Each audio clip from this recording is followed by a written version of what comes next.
This is Julie Murphy with Arizona Farm Bureau, and it's Friday, so it's Talk to a Farmer, Talk to a Rancher.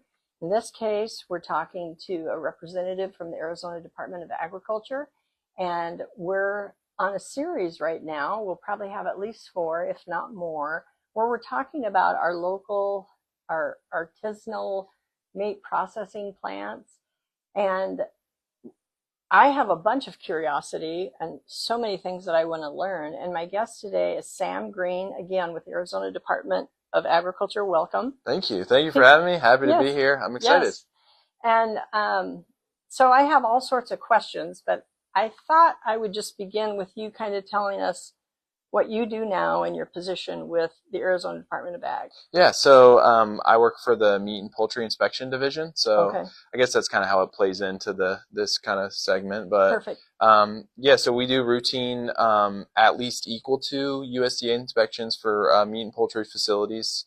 From an inspector's perspective, I basically just go around the state to our certified facilities and verify compliance with things like sanitation, labeling, general HACCP requirements, humane handling of animals, stuff of that nature. And we operate under, we adopt rules from the Code of Federal Regulations. So it's 9 CFR. It's kind of the meat and poultry and animal handling regulations. So okay. So they model then what goes on at the federal level under the USDA. Yeah, it's actually required by law to be at least equal to USDA, and the USDA will come in periodically to verify that as well. So I think it's kind of like a symbiotic relationship, if you will. And there's they do different programs to kind of benefit producers and also help the state program. But yeah, we try to kind of live up to their standard or better. So yeah. And give me that insight again. If the end product for a processing plant stays within the state, then that's under your purview. Right. So it kind of varies state by state, but that's the general understanding is that if your product isn't going to leave the state, the MPI department or AZDA is gonna kind of oversee and regulate that product. If it does leave the state, either you're part of a CIS program, which is a cooperative interstate shipment program, which is kind of a special scenario for the USDA, but either that or you're USDA inspected. Okay. So there's also USDA inspected meat facilities all over the state as well. Most of ours are a little bit smaller. That's kind of where that plays into. If you're a local producer or all your customers are within the state, there would be no need to go for the full USDA inspection, But how many, how long have you been doing it, and how many local plants do we have? So I started in the meat industry in butcher shops. So so you've also been on the other side of it. Yeah, so that's kind of I guess an interesting aspect of my experience was I started in butcher shops and meat processing facilities. When I was younger, I wanted to learn a trade. I was kind of brought up by blue collar, hardworking people. Yep. So, and I was always taught, my dad always said hey, if you just show up and work hard, that, you'll go far that way. Right. So I kind of, I guess, kind of started in those areas, and butcher shops were kind of attractive to me. My mom shopped at a local butcher shop, and I think it was something about working with your hands, but also kind of creating something in a artistic way, and the kind of trade of it. And then I got involved in a USDA processing facility in Indiana, and I was kind of the representative for the facility to interact with the USDA inspector, and that was my first exposure to real federal regulation. I developed a good relationship with him. I think about that a lot because I think back my position now versus then, and it'd be interesting to know my perspective now versus then. But and then I was at a facility here in Arizona, and one of the county health inspectors recommended I look into inspection. By that point, I had been exposed to all different kinds of regulation, and we developed a few programs there that were through the county variance programs. And he was like, hey, you should look into inspection. So I started looking at openings, and then I started with the department But yeah, it's been great for me. I love the job. I didn't realize um, how much purpose played a role in, I guess, my job And what do you career. mean by that? I guess recently I was ranking, like, I think it was an employee survey or some sort of survey where I was ranking, five or six components of like a job, and I didn't realize, just personally, how high I ranked like purpose. Uh, Cool. um, I, as a young man, I think pay or like maybe hours would have been a little bit higher, and I think as I get a little bit older, I think purpose and maybe structure, security, or work-life balance kind of. I don't know how you feel about that. Like, I No, don't know. I think that's Yeah, great. so the ranking activity was really interesting for me, and I think this, position with the state and my career kind of leading up to this has developed kind of that purpose, and so And so you have a high value of the purpose of what you do as an inspector going right, into these local plants. yeah, And the purpose for you is you're ensuring safety not only for the public hmm who frequents these, especially the local ones, yeah, especially if they're creating some local products. Maybe it's a local butcher shop or whatever. But the purpose, and because when you check the safety issues, there's a element for that for the employees too, yeah, for right? sure. Not as much for, like, I don't know, workplace safety, but Okay, definitely like employee hygiene and stuff like that. But definitely. I kind of see it as more of like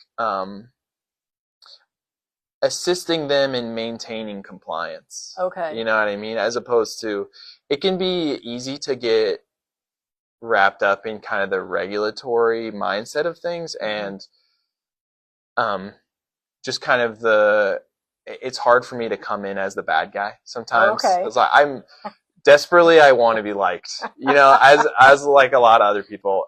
So sometimes it is hard to come in and be like the bad guy. But I try to kind of frame my mindset in a way from coming from those facilities, and kind of having a little bit of perspective, and developing that.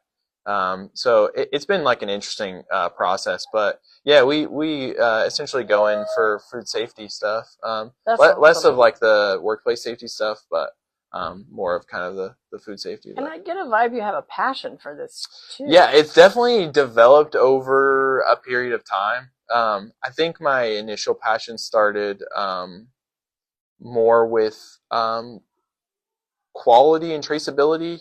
Um, I came from like a small town where people were, Indiana? yeah, Uh-huh. where people, small kind of rural town where people were interested where their products were coming from, and I think the market is kind of growing in this unique way where younger people are more, not necessarily just younger people, everyone, but very much so younger people are really interested into where their products come from, particularly meat. Um, and I think, through my experience through the butcher shops, and then the kind of regulatory aspect of things, has developed kind of that passion for. And you can butcher. I wouldn't call myself a butcher. I Oh, okay. actually learned this from a real butcher a little bit ago. He said something I loved. I think he said, like, you better know how to kill it, cut it, cook it, and then you can call yourself a butcher. So Okay. I love that. I was a meat cutter. The meat cutter. Yeah, Okay. we did like whole animal breakdown, and I know a ton about like the anatomy of the animal, but I uh, I wasn't proficient. I've participated in all three of those categories. I'm like a passionate home cook, and I've participated in slaughter and breakdown. But I've met real butchers, and they were a tier above for sure. Well, we've all at least uh, participated in the third part, the cook it part, Right, right, So, exactly. Maybe not the other and two. then how many of the do you have a number of how many local plants are here in Yeah, Arizona? so we have kind of a combination. So um, we essentially do like kind of a risk-based inspection based on like quantity of product, but also the type of license that they use. So there's custom exempt facilities that, for example, if you wanted like your pig that you owned, that you raised on your local farm, and I'm kind of a custom exempt processor, all the meat's going back to you and kind of your freezer. That's going to be held under kind of similar standards, but a different license. Right. There's a distinction there. Exactly. As opposed to maybe like a commercial producer who's selling it wholesale all over the state, or a retailer or whatever. So we have 53 of those. I think it's 53. Kind of fluctuates. People drop in and come in. People start up one or drop out of inspection all the time. So kind of fluctuates. But 53 to 55 of the custom exempt facilities, they're all over. So we travel like all over the state. I've been in some back country, back roads, going to facilities to meet up with some wild game processors and stuff like that. And then we have 30 or so official state processors. So not all of them are slaughter. A lot of them are just raw meat processing. Some fall under different categories like ready-to-eat food and stuff like that. I noticed a couple of them that's like their specialty is jerky, so they're probably getting cuts. And that's kind of a unique thing about Arizona. So where I'm from in Indiana, beef jerky is often smoked or like a thicker kind of wet product, almost like a Jack Link's. You would think like super tender, moist almost, and a little bit thicker. I love that we're getting into like the details of jerky, but I love jerky. Arizona has kind of the Mexican influence of carne seca. So it's a thinner style that's often not moist at all, and it's really almost dried out. Yeah, really dried out. And I love that. Yeah, so that's I think I'm starting to prefer that too. I hate to go against the Indiana stuff, but it's hard to I love that stuff. So that's kind of a unique thing about, you might not see like that type of facility in New Jersey. So kind of unique. Every state to state, it's kind of different. So. How long have you been in Arizona? I've been in Arizona for a little over 4 years. And so is that about the time frame that you've had then with the Arizona Department? No, I've only been with them a little over a year. Oh, okay. So yeah. Oh, yay. Yeah. I love this. So since you came from the Midwest, you're now here in Arizona. Do you have a perspective of, what it's like here in Arizona in this industry compared to where you came from, or maybe in general? Yeah. So most of my inspection in Indiana was with local county inspection and then USDA. So I didn't get much exposure to the state program there, but the USDA skills and kind of understanding really transfer to the state programs. But yeah, I think just my general like food safety experience really paid off, and like we talked about, kind of the perspective of the other side of things really helped me kind of develop my kind of, I guess, position here. So how do you feel our Arizona processors, whether it's one of these small families that their specialty is creating some of this very Sonoran, Southwest, Hispanic meat jerky, how, and or somebody that's actually processing the whole animal. Right. I mean, where do you think we rank? How are we doing? I think I don't know like all the other state programs. I've heard great things about other programs that are, because of that at least equal to status. You can go well above and develop an exemplary program, which is kind of what my goal is for the MPI program. Although we're already above, I'd love to go well above and be an exemplary program for the other states. Texas has like a huge program, as you would assume. I think Georgia has like a very renowned, like large program. And then other states are, the population's lower. They have like smaller programs, or they operate under like a different USDA situation. But as far as Arizona goes, I would say we're like a medium sized, like maybe slightly above average, like sized program. I think we have a lot of those custom exempt producers that are kind of everywhere all over the state, especially because of the hunting culture here. Right. You get a lot of that. And then we're also like a top 10 cattle state. So that kind of plays into like the type of slaughter, the type of facility, the type of final product. So that kind of some like those are kind of some more unique things. But as a program, I think we're like slightly above average in size, and we do our best to be above that at least equals two status. Way So, cool. yeah. Pausing for station identification, even though I'm doing this through Joel Carr, my partner in crime phone, his Instagram app. But just know that if you have any questions during this session, we can attempt to answer them. If we don't have the answer, we'll tell you. But we're doing an entire series on meat processing, and I have Sam Green with me today with the Arizona Department of Ag, and he's one of our inspectors.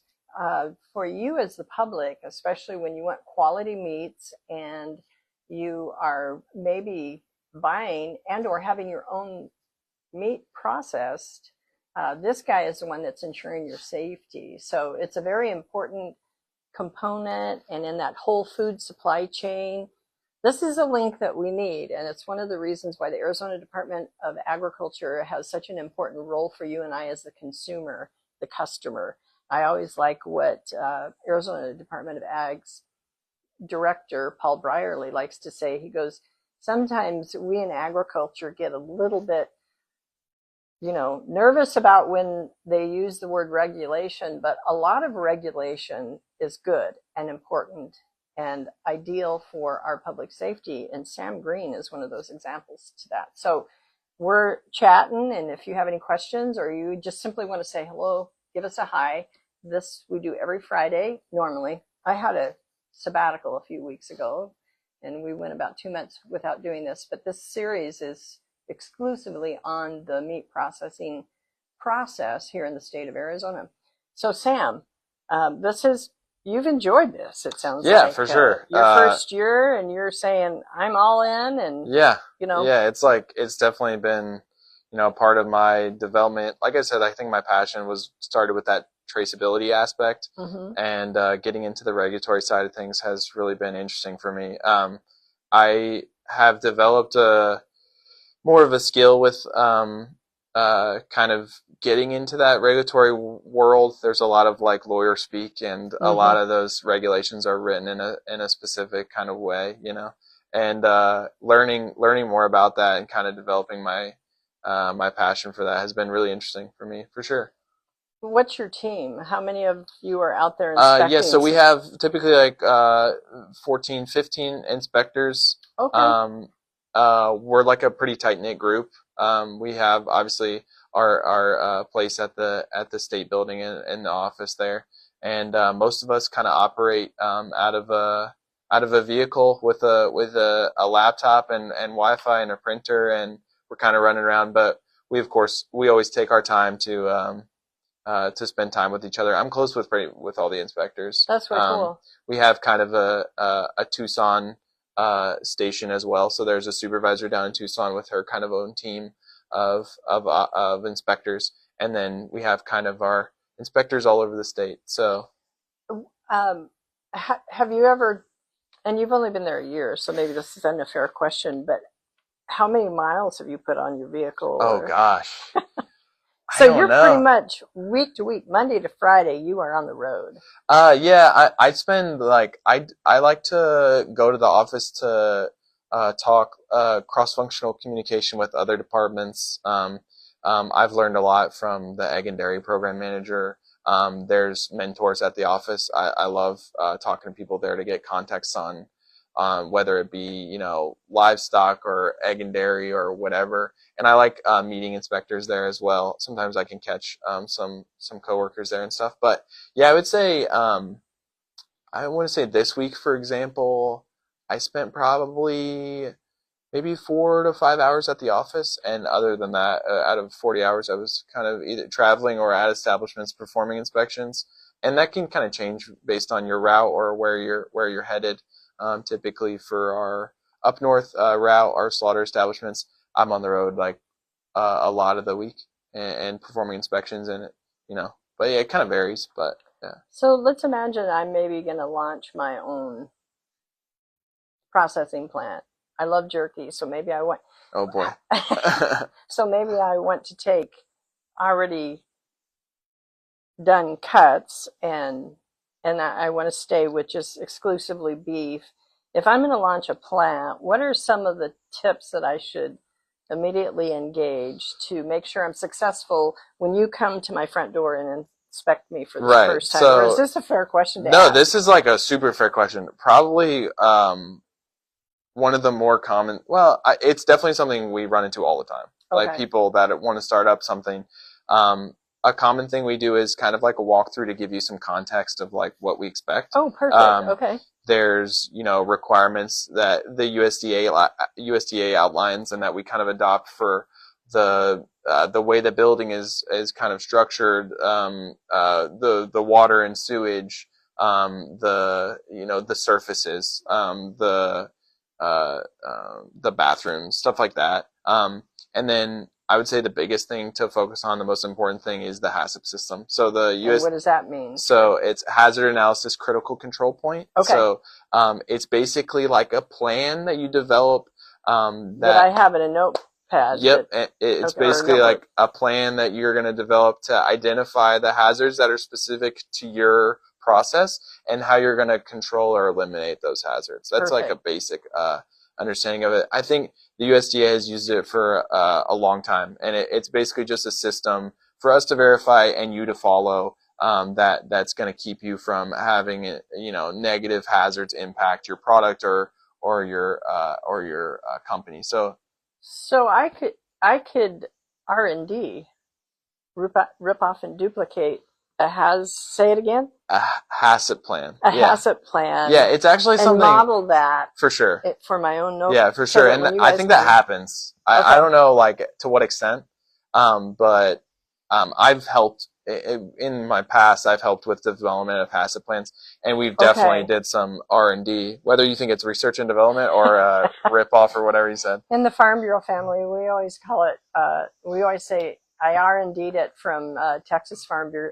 Ripped off and duplicated because they had the model plan. And no, I was research and developing. Yeah, there you go. Exactly. Research and development. But yeah, no, I mean, I'm guilty of that, developing HACCP plans in the past for sure. Of just using examples from it's a model. Yeah, exactly. And the USDA provides templates that you can develop. But I encourage our establishments who are either changing theirs or developing new ones. It really is designed to be very specific to your process and your product. There's no two processes that are the same, and there's no two products or facilities that are the exact same. So any template I would take, I would have to make it also modify it to make it model what we do step by step. Yep. And that's one of the things I have been taught and learned over the years, nothing compared to what you have to deal with, but knowing that a safety plan, farmers are the same way, a safety plan has to be documented and step by step, and those step by steps is what they put new employees through so that they're modeling those steps. Exactly. And if you don't have that template modified for your own environment, and that's where you can put yourself at risk.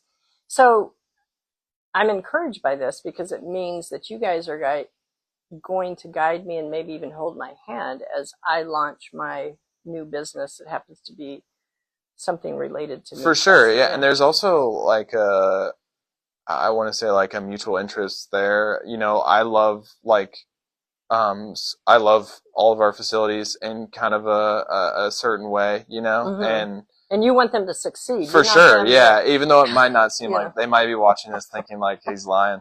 But it might not always seem like that way. But, like I said earlier, like maintaining compliance to keep their status is kind of like our main focus. So, essentially we'll kind of guide you through that process. And that's what that's a huge part of our job is like guiding those establishments through that process and encouraging, certain things moving forward. So yeah, if you were to start up right now, like you can expect me there to help you with all those little hang-ups, some of the more technical stuff that is maybe not super familiar to like just like a country butcher, or maybe even someone like you who's like maybe you never owned a facility or operated in that industry. So, yeah.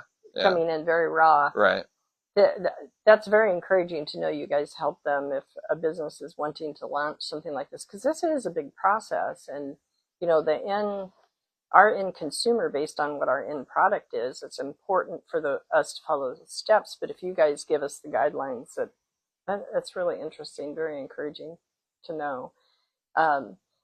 What always strikes me, and you guys are really front lines to ensure that consumer safety in anything we do in business that involves food, is I know the media always loves it. And I'm not trying to be controversial here. They love it when they report, oh, somebody failed their inspection, but they don't realize the 365 days out of the year of pretty much almost 100 plants here in Arizona that are meeting inspection requirements. Yeah, Is every that day. fair? Yeah, every day. Yeah, okay.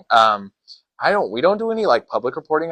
That might be, I think the county Oh, or okay, maybe some it's the county. specific Okay. counties will do that. Or I think like there were some counties in Indiana that would like report it in the paper, or like back in the day, or just stuff like that. And I know you never report it, but if somebody gets Right. wind of it, especially if it ends up being, but yeah, like you said, I mean, that's not mentioning the 364 days right. out of the year that they didn't. You get that report, so Yeah. it's. Do you feel that there's anything in our state, even especially maybe even considering your team, what Arizona Department of Ag does, being out and about constantly, is there anything in this space that you feel Arizona is set apart? Yeah, I think like we kind of mentioned before, the top 10 cattle state kind of thing kind of sets us apart. That's true. Our hunting culture and the custom exempt facilities all over the state kind of set us apart. And then I think just like the how long we've kind of operated like an MPI department or at least equal to USDA department. So, but yeah, I mean, there's a lot I think that Arizona is kind of unique for, and kind of being a part of the agriculture industry or the beef or cattle industry has been super interesting for me, just in in this amount of time. So yeah, and I'm also curious, being from Indiana and having been here now for 4 years. This job has let you go all over the state, correct? Yeah, that's been one of the coolest things. So I was, able to travel the state, and I think I remember going to Prescott for the first time, and I was like mind blown just by the mountains there and the drive here. Indiana's like flat as can Yeah, be. it is. It's I like love Indiana. it's beautiful. Yeah. Like cornfields and soybeans as far as you can see. So yeah, like being able to see the state has been like a huge perk of the job, and being able to meet some of these people that have lived in Arizona their whole lives and have developed these businesses has been really cool. Yeah. Have you done any bucket list hikes as a result of? Oh yeah. I've spent a lot of time up on the Moyan Rim recently. Yeah. And then just a little bit extra time kind of in up north in that Prescott Valley area. We have some establishments up there and in the Williams area. So it kind of I guess it kind of showed me hey, this is like a 3-hour drive. Like maybe I should come up here and experience this off work, So Right. Yeah, it's definitely exposed me to a lot of cool areas of Arizona. So